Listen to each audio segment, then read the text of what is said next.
I think of site-specific work as infinite prototypes. So every time you're doing something, it's the first time you've ever done that.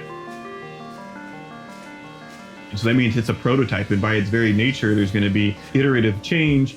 Maybe it'll be really neat, maybe it won't be, but the only way I can find out is to create it.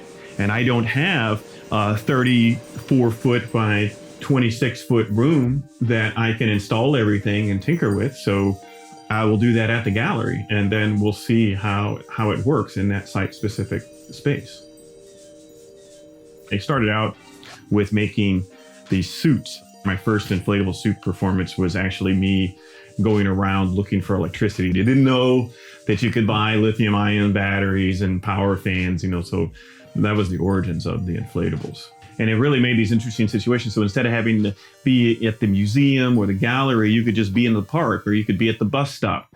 But then once again, if you put those objects in an exhibition space, they're quite boring and not very active. And so I kept striving to have something that would allow the audience to do something. And so the inflatables began to have more interactive elements, inflating, deflating. They would have lights that blink, and now all the way up to the thermal cameras keeping track of where people are, commission sound, and addressable LED lights.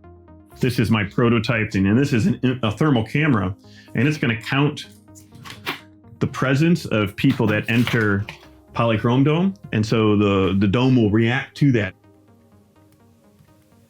I design everything on the computer in SketchUp. So right here is the museum. And so I create a model of the museum, and I put all the pieces in. After I design the pieces and figured out what I want, then I break them up into different pieces. So for example, this is a slice of the dome. If you look here, I've cut out a piece of the dome. I lay it down, and then I can figure out how it's going to fit in the fabrics.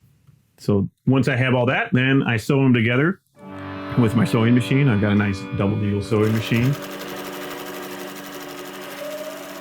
I wanted a yellow suit, and so I was living in Japan at the time, and I went to a suit store and I said, could you make me a yellow suit? And my price range at the time, that was not an option. And so then I bought some fabric and I started hand sewing a yellow suit. And my Japanese tutor asked me what I was doing. It's a typical thing when you're studying a foreign language. You say, well, I was sewing my suit today. And she asked, are you sewing it with a machine or by hand? And I said, by hand. And she says, oh, that's going to take too long. So she let me borrow her sewing machine. And I finished that yellow suit and then kept sewing ever since. This fabric here, this will be on the outside of the building. This will be an internal baffle. This will actually be way up, this will be 30 feet in the air in the outside of the museum, but it's right here now. I have to keep track of which piece that is, and I have a system. I create names that are sticky. For example, stuffing that's in between the columns. All those pieces are stuffing, and then I can have inner stuffing, upper stuffing, lower stuffing, and that gives me a grid of 9 pieces, so I always know which one's which. I'll put little stars in the seam allowances and then mark that in the computer so then I can tell where I am.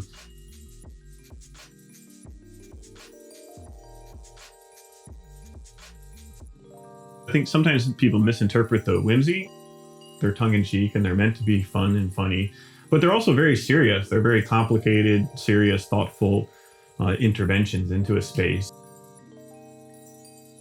I want that to be something that is limited and finite, just like, there's only so many weeks in your life, right? There's only so many times you'll go to an art museum. There's only so many times you'll have breakfast, I want that to be a unique, ephemeral experience, and I want them to kind of subconsciously realize that and enjoy that moment.